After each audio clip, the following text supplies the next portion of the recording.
Hey peeps, what do you say? What do you know? This is the Keeper coming at you from the man cave. Hey, today's just a quick video to let you guys know what's going on. And so I'm basically kind of recovering from a bunch of stuff that's been going on in the house. As most of you know, my wife is not doing so good. And so I kind of got out of, doing a lot of playing at home and stuff like that. But I'm getting back into it. My buddy Tom came up here for a month, hung out, and we did a couple things. We didn't really do a lot of things because he kind of basically just hung out with him by himself in his room and that because, he was dealing with some stuff. And but we did a couple things together. We posted the videos, and no, I redid the cave. And so I'm going to get back into what I like doing a lot of playing, a lot of sequencing, a lot of creating. And so I got a bunch of things redid here in the cave. And oh, by the way, I played Saturday night. And man, I had a good time. I was mainly with a bunch of people I grew up with playing. Really good drummer, really good bass player, really good guitar player. And we crushed it. And there was a Billy Powell riff I've been trying to do for a long time. And I pulled it off last night. And so when I do the next video with me playing and stuff on the keyboards, I'll show you guys that riff. And yeah, it took me a long time to get that down. And but I also I had a negative comment on a video I did a while ago. It was on the original FA-76 Phantom. The guy was kind of unhappy because I used the mic on my camera.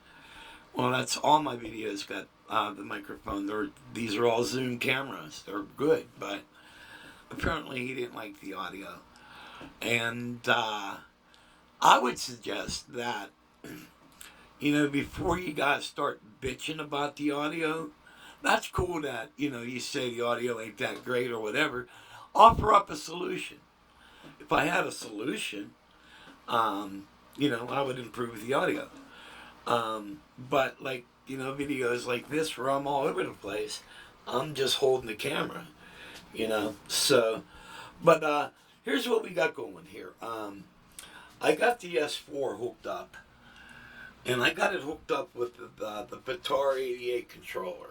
All right, and we're going to go through this Alesis S4, the Alesis S4 module. That video is coming up, and so we're going to check this out. It's a pretty cool module. I'm going to download the manual for it so I can know everything about it, or some of it, so I can do a better demo.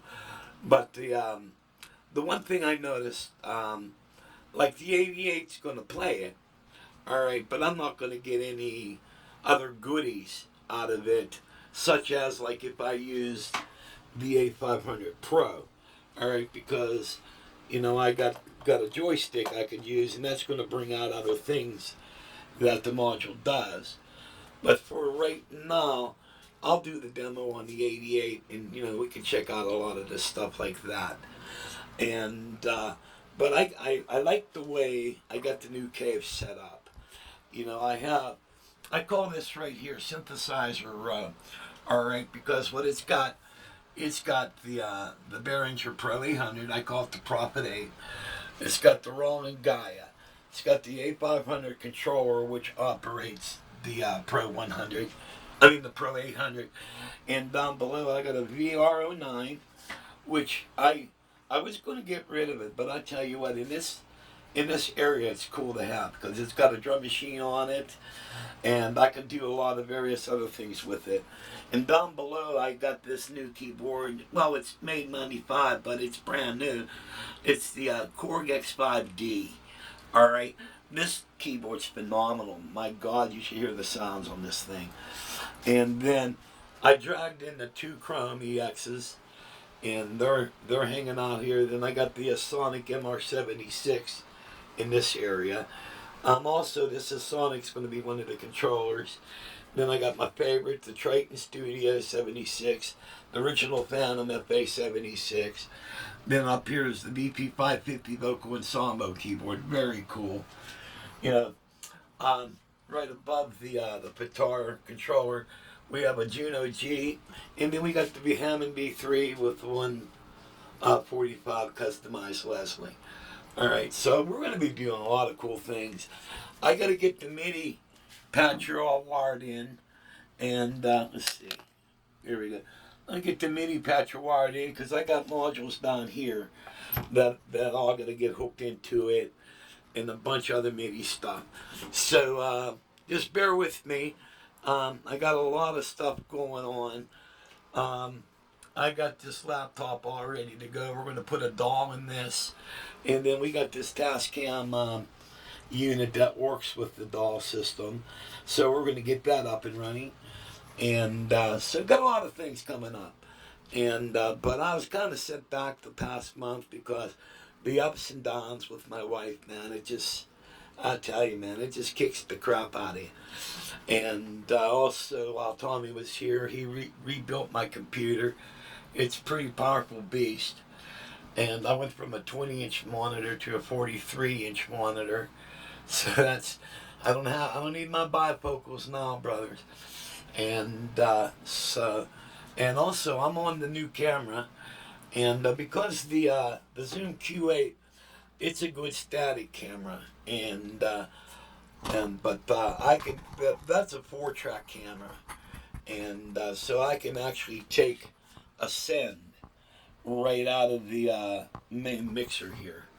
Alright, so this is what I got going on. Going to do some sequencing, some digital recording.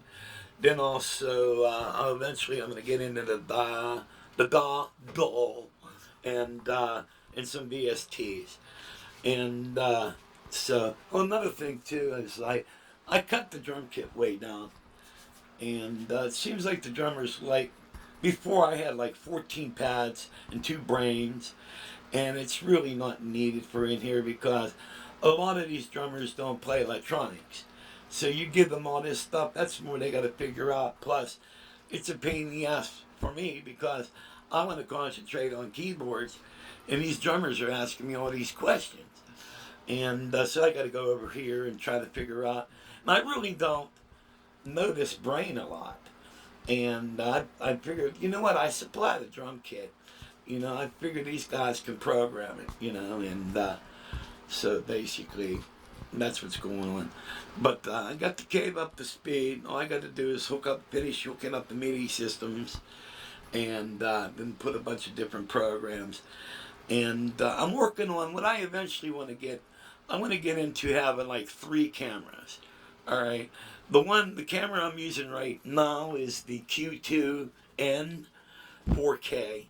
And eventually I want to use this like when I'm doing videos. I can have this doing like screenshots. All right. And so I could have this maybe like on a stand doing a close-up of the screen, so when I show you guys how to program stuff, you can see the screen. And I'm going to be able to split the screen and do a bunch of that stuff. Right now, I really don't know how to do that, and I have a small brain, and at my age, I'm lucky I remember my name. But I'll tell you what, this S4 is going to be a lot of fun.